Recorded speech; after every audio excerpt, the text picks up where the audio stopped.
Good morning, everybody, and welcome back to the Bid Breakfast. Morning, Rob. Good morning.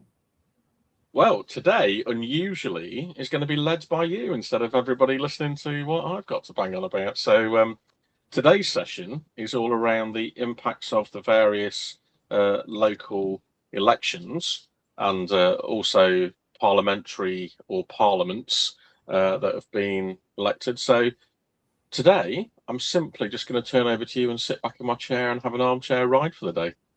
Well, I did wonder whether we should change it to half an hour as to why Arsenal won the league. But if you insist on we do politics, that's fine. We'll go along with it quite happily. So just before we start, it's always a bit tricky sometimes when we talk about politics because it's very easy to bring in your own political leanings to things if we're not careful. So we're going to try to be as neutral as possible. I sit on the fence anyway, so definitely in the middle. So that makes it a little bit easier. But we touched on politics a lot 2 years ago when we had the general election and what that might mean. And actually, I just want to look back very quickly as to what happened with that. There were lots of policies, plans, big spending ideas that were put forward by the government in their manifesto and in subsequent King's speeches. And I'm probably not the only person who thinks a lot of that hasn't happened. And this is relevant because of what has happened in terms of the elections. I think we've seen a knock-on effect in our world for the lack of action in the number of bids, especially I'd say medium to high level bids in the last couple of years, has not necessarily been there. So that's had a bit of a direct effect on what's happened with us. I'd say particularly with the NHS reorganisation that is off, take your pick as to what's actually happening, but that causes paralysis. Also, a bit more niche was around the commissioning support units that were meant to be disbanded, which handle procurement for the NHS, which, as we've seen, some of our clients, NHS procurements, have been delayed. So everything we talk about today does matter if you are a bidder or a supplier to the public sector.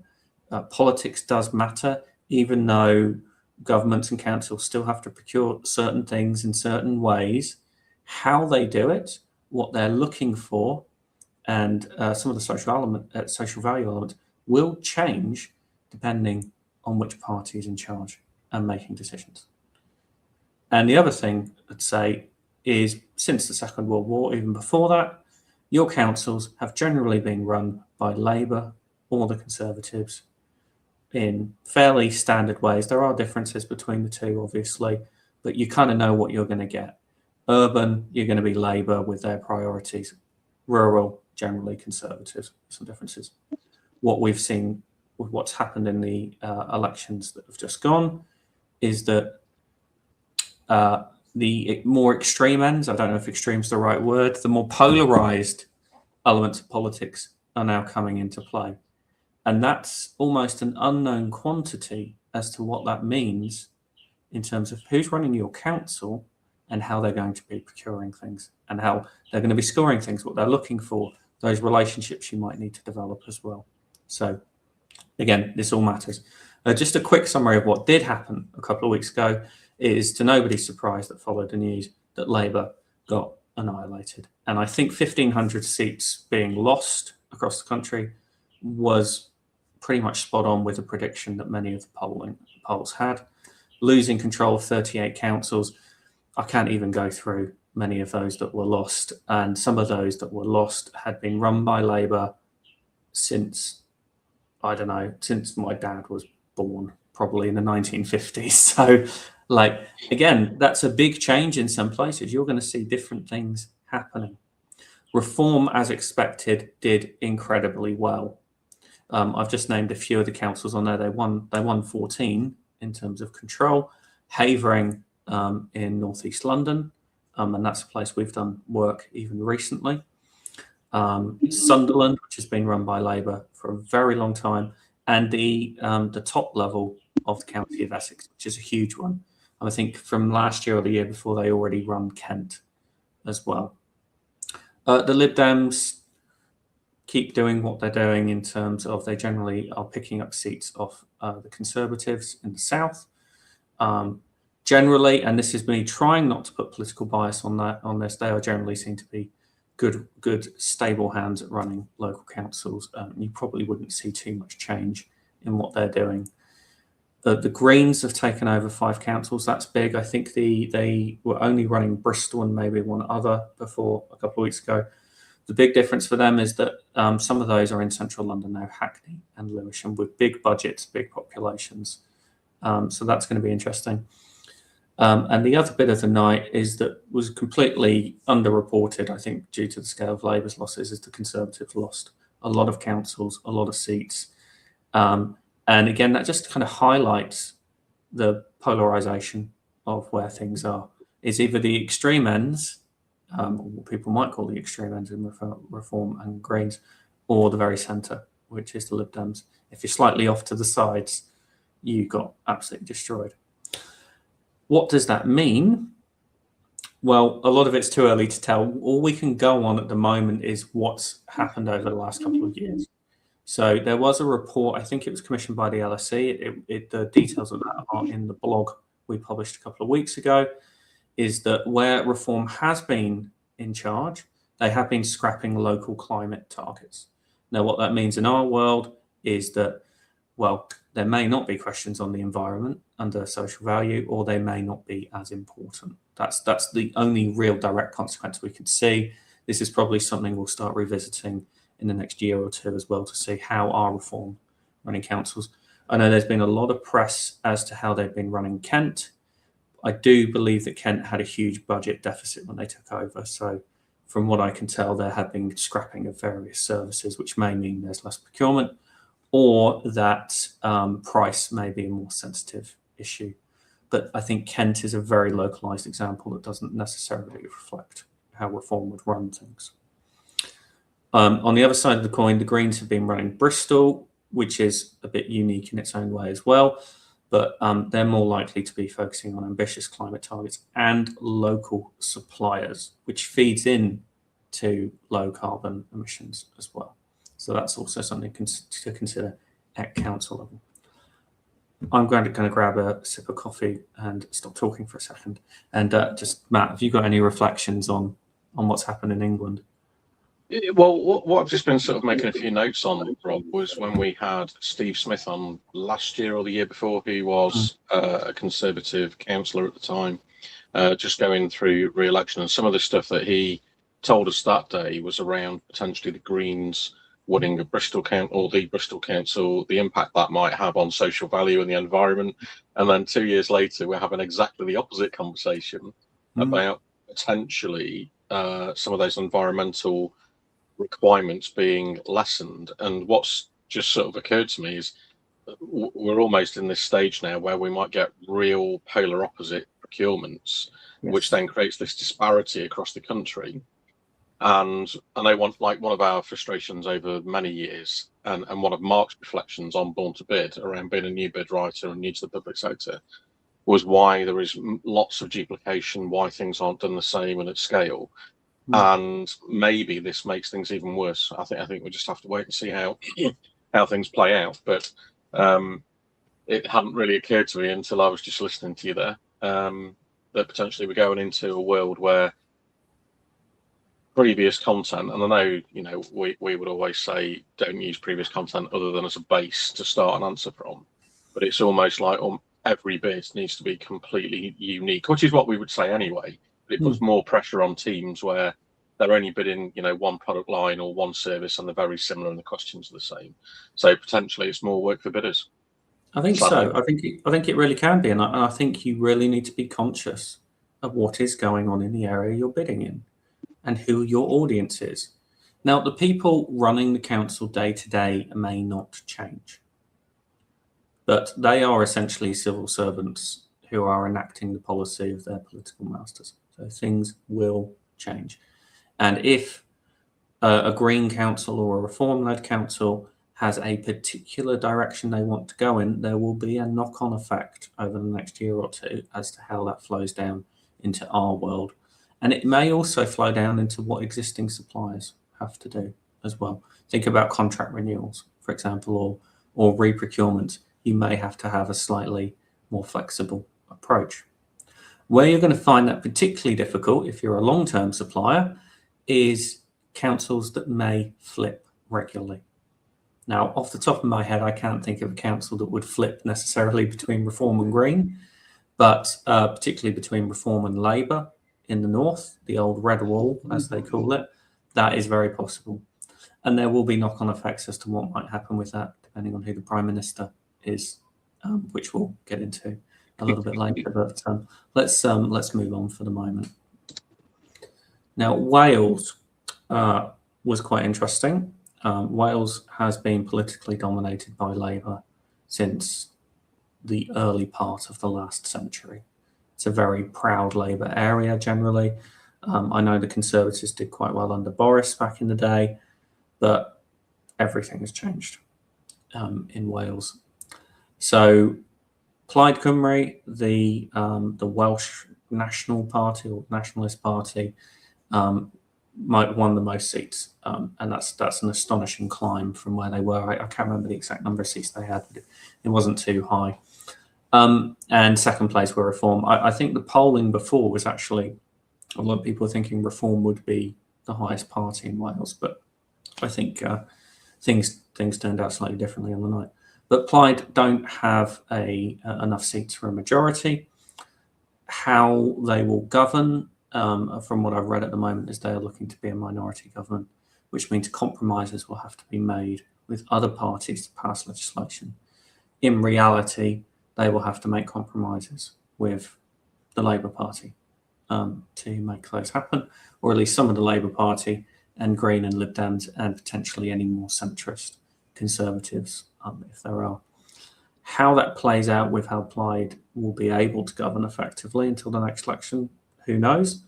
But the key point in their manifesto or their stated policies is that they want to increase the share of public contracts awarded to Wales-based firms from around 55%, which it is at the moment, to at least 70%. So reading into that, localization is huge. Now, does that mean if you're a firm that's got ambitions to win a lot of work in Wales, does that mean you need to at least have a Welsh base? Because how they apply this methodology, I'm not sure how that could work in terms of the legal side of things, how they could prioritize that. So that's going to be quite interesting. Or are they simply going to try and give more support outside of procurement to Wales-based firms to make them bid ready, for example? I don't know. Maybe there's even a consultancy angle in it for people like ourselves, man. Who knows? Although we probably wouldn't win the contract because we're not based in Wales. But it is an interesting direction. But I think if you're not based in Wales, I would also look at that through the lens of you're going to have to be really hyper-local. You're going to have to be really focused on what Wales wants and not being putting in generic responses. And to a certain extent, we've seen that when we've done Welsh procurements. I think it's the Future Generations of Wales Act is very different in terms of social value versus what you have to do in England or even Scotland. So Wales, watch that space. But I think if you are a Welsh-based supplier, it might improve your chances of getting more work as well. Interesting. And I think it's another one where there's potentially a completely different approach again, particularly with that sort of Welsh localized element to it. And that just reminded me of when we did quite a bit of work in Scotland a few years ago around social value. And I'm going to speak for you now, so correct me if I'm wrong, but I think we thought their social value framework was really good in terms of how it was set up. It was more advanced. So the more and more we get into this, the more and more I think there are very local specific issues that need to go into any pre-bid work and designing of solutions, financials, all the other bits and pieces that make up a bid. So I think having sat here and listened now, it's starting to get even more complex than it was when we first discussed this. Yeah. I mean, because I think I'll speak for a lot of people, but I think you kind of just knew where you sat if it was Labour or Conservative. You know, it was pretty clear, and sometimes there weren't massive differences into how they did things, at least at a local level. It's all off the table now. I mean, I think anything could happen. Plaid have never governed anything on this scale before. I think they've run councils, but on this scale, we just don't know what we're going to see. I mean, the other thing is, what legislation are they going to be passing in the Senate that also may have a knock-on effect in terms of spending plans and just general procurements? I mean, it's completely left field as to what could happen there. So it's going to be very interesting. Yeah, I think what is going to be very interesting to see how it plays out is, instead of it just being two ways of thinking now, there are lots of different or potentially lots of different ways of doing things, which might lead to one or two examples of great practice that actually might benefit the country. I believe it will. I think a two-party system isn't necessarily the best way of doing things. America, I'll just put that out there, which can cause its own issues. I think it's no bad thing to have parties that have a bit more of a focus. And in the case of the Senate, and what we'll get to with the Scottish Parliament, is that they will have to govern in coalition. But the other thing in the English councils is there are so many more councils that are no overall control now, which means there will be coalitions, and coalitions of colours that you could almost never have dreamt of before, who will have to work together and come together with different priorities. Yeah. Right, you mentioned Scottish Parliament, so shall we move on to that? Yeah, I've never seen so many parties on double figures before. In fact, all the parties in the Parliament are on double figures, which is highly unusual. The SNP actually lost seats, which was not thought to be likely in the lead up to it. There was even talk that they would win a majority and call for a referendum on independence, which is another matter we'll get to in a minute. What's happened is they have lost seats. The likelihood is that they will govern with the Greens, although they fell out with the Greens maybe a year or two ago, which caused many issues. There were a lot of disagreements because the SNP is quite a broad church of left, centre and right who have a focus on independent, whereas the Greens have very different, some of the Greens have very different priorities than the SNP. Anyway, we'll see how that goes. The point with the Greens is if the SNP govern with them, the Greens are also very pro-independence. Now, the Scottish First Minister, John Swinney, has talked down the idea of pushing for an independence referendum, having not won a majority himself, but there is also talk that the Greens might push for it in coalition. The whole point of that is, if that referendum happens, we're talking years down the line if it does. But if you are a Scottish-based business or doing business in Scotland, always bear in mind that we're only one or two steps away from a potential referendum happening. This is really me hypothesizing with some editorial content here. I would suggest if Reform were to win the next general election, I think Scotland would very much be looking for an independence referendum very quickly. So it could happen in the next 5 to 10 years, and it is something to bear in mind if you are a business that does a lot in Scotland. So, apart from that, there's not much change in Scotland.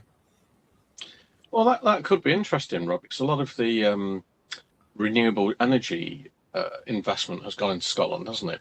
Mm-hmm. And you know, as you were sort of talking before about changes of direction, and you've already said Reform potentially might not want to invest in that area, that would be a very interesting thing to look. I mean, I saw the headlines on HS2 this week about how much it's cost, what's actually going to be delivered, and that seems to be another example of what could potentially happen to the renewable energy market if there's a change of direction. Well, there's a lot of money goes in, and probably not much comes out the other end in terms of overall benefit. I think another complication for that, a few steps away, is what's happened with Iran, and also to a certain extent with Russia, which has a knock-on effect on energy, and the rumours and talks about, well, depending on who's prime minister, will we go back to North Sea oil? And then who owns North Sea oil if Scotland get independence, which was a big argument that happened in the last referendum. So lots of interesting bits and bobs there.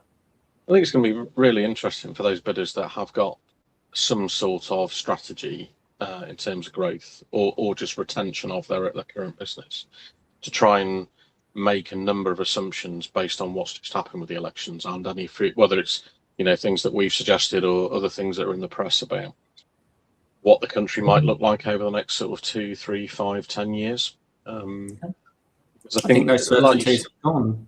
I think those certainties have gone. I think there's got to be so much more flexibility in how you approach it. Now, for some services and suppliers, in fact, look, we'll come back to this point.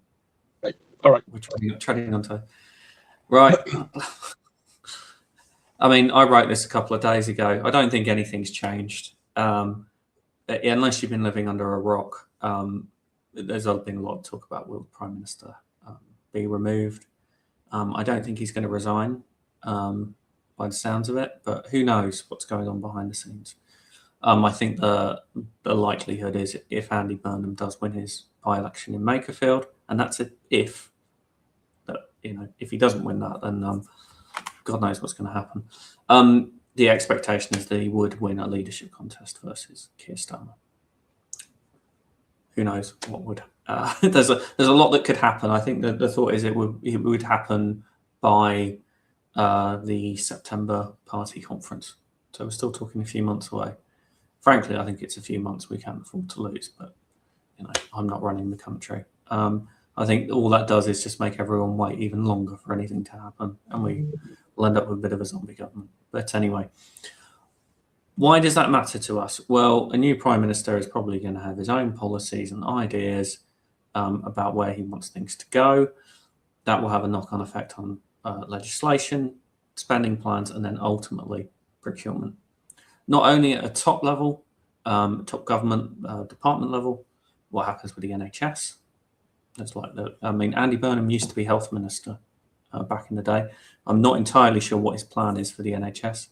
There's talk about potentially more work being done on social care. Again, that would have a knock-on effect, especially for council procurements, but also any decisions that are made around council tax or infrastructure projects, whatever that might be. There's been a few bits and bobs he said. I think a lot of people are trying to understand what he's done in Manchester to see what he might do at national level. So I think in Manchester, I understand it that the bus services were put into public ownership. And I think that's something he's quite passionate about, is that transport is put back under public control. I know the trains are already, the rail franchises are going to cease to exist even under the current government's legislation. But I think a few interviews he said about potentially renationalising energy and water and some other public utilities. And I think a lot of people would be quite happy for that. I think that's quite an easy, popular policy. What the execution is for that, I don't know. I think the main thing in our world is around the bus services and all the transport, because they do go out to big bidding cycles. I did know one guy a few years ago, and all he did was do bidding for rail franchise as well. I guess he doesn't have a job in that anymore, so we'll have to do something else. So it is a bit of watch this space, but it does matter. They aren't all the same. It will make a difference in our world, and it, particularly if you're in a very specialised sector like defence or healthcare, really understand what they're going to do and make sure you're flexible enough to deal with it.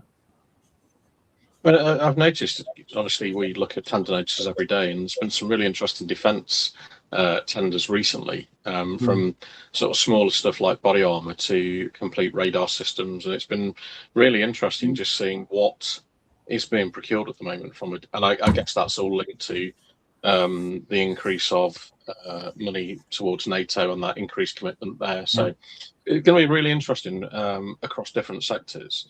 And I think this is one of the things where, as we've said many, many times before, if you understand potentially what's coming down the pipeline, you can get ahead of your competitors with a really strong strategy and potentially have a lot of the building blocks for your bid or pre-prepared that you can adjust as it's released. And the more and more we talk about this, and it's a shame we should have got Mark on today actually, because Mark's very heavily. We wouldn't have enough time.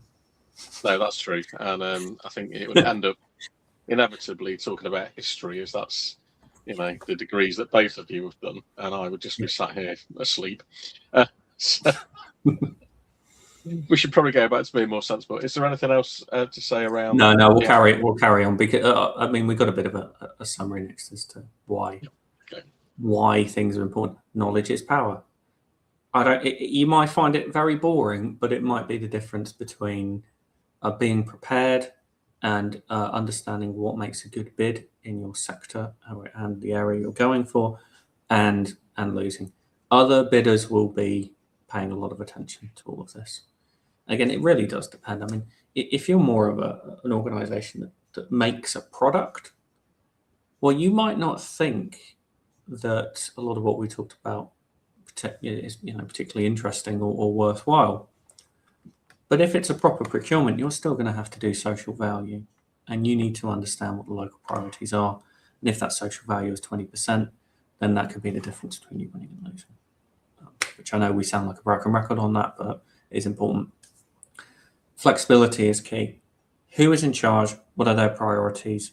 It's not one size fits all. And understand which way the wind is blowing. Is it clear that I don't know, in a couple of years' time, Reform, for whatever reason, Reform or Greens, their bubbles burst, and they might do very badly in council elections, and they may even lose councils. Who knows? So pay attention to that. It's a week is a long time in politics, let alone a couple of years. So pay attention to that. Local, hyper local is a lovely phrase we use. That can win. And think about Plaid's Welsh focus, or generally what the Greens' priorities, and to a certain extent the Lib Dems as well.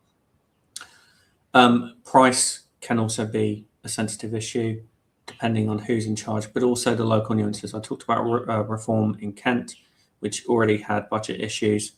Well, Reform want to show that they're making a change in Kent, particularly from a budget point of view. The press isn't always playing out well with it, but they are looking to cut costs.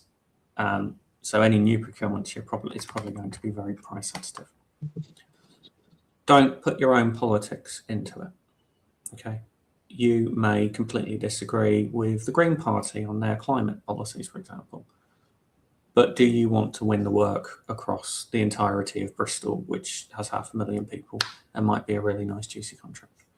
Or you might not agree with Reform's politics, but they run all of Essex, which is quite a big market. So are you prepared to just get on with it? So that's just another thought. And I think that's morally and ethically, that's a very interesting conundrum for people to start to think about now, particularly because it isn't quite as middle ground as the Conservatives and Labour have been. There, things are a little bit further apart.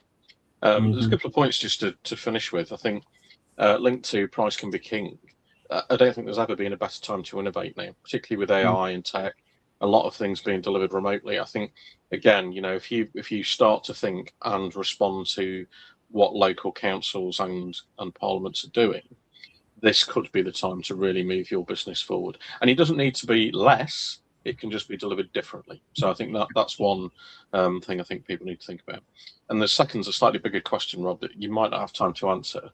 But going back to your knowledge is PowerPoint, where do people get this knowledge from? Because I remember, being sort of 18 to 30 and thinking politics was particularly boring and uninteresting, and it didn't really affect me. But obviously, the older and older we get, and as business owners, you get more interested in what's happening. So this might be a separate session, but I think it would be useful for people to understand how to get the knowledge. Well, from a really boring point of view, read a broad range of, I'll say newspaper websites.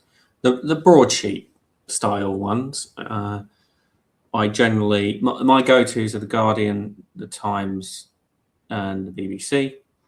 None of them are perfect, but it's trying to get different slants on things as well. If you just read one, you're going to come away with a very different opinion, or they're trying to say that something is awful or good because that's the way they want it to look. But having that more broad opinion, as verified as you can get this as well, that is the best way. I don't think I've seen. This isn't to do down publications, but anything that's badged as procurement news doesn't really. You've got to be really specific in terms of what you're looking for.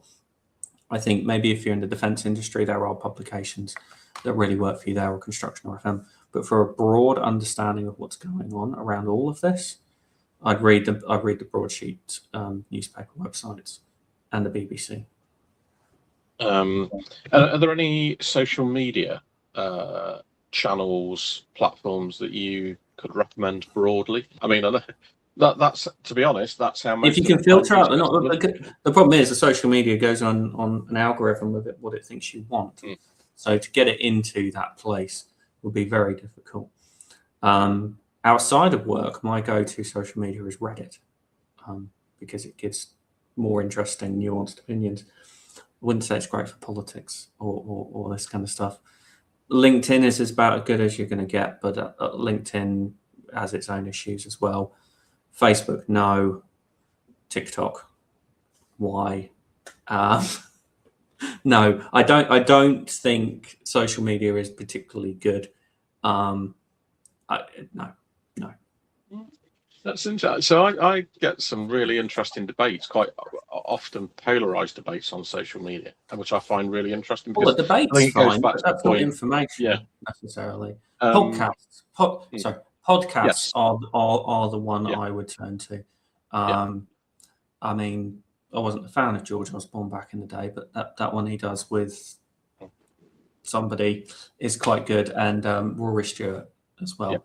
That gives you an idea of what's going on in Westminster, and that's mainly to see which way the wind's blowing, and that's the key thing. Local news websites can also be good to a certain extent, depending on the area. Okay. Well, as expected, we've run slightly over. I will just put this slide up. We won't talk through it, but just so it's there if people want to go back to. One of the things that popped up this morning was efficiency East Midlands, and I thought, we've seen that quite a few times, so I just did a quick search on them. And at the moment, these are all live opportunities. So there's a lot of stuff that is being procured through them. Really interesting stuff. Similar, roughly construction type sectors here, but lots of different services and products within that. So I'll just leave that slide there while we say to people, thank you for joining us today. Rob, as always, it's been incredibly insightful. I do think the suggestion of having Mark on will be a massively extended series where it might be a whole webinar. Definitely. Yeah. The next one is on June the 4th, so we will see you then. Enjoy the amazing weather that's about to appear in the UK, and I'm sure Rob will be massively jealous of our high 20s to 30-degree temperatures. And we will see you all in 2 weeks' time. Thanks, Phil.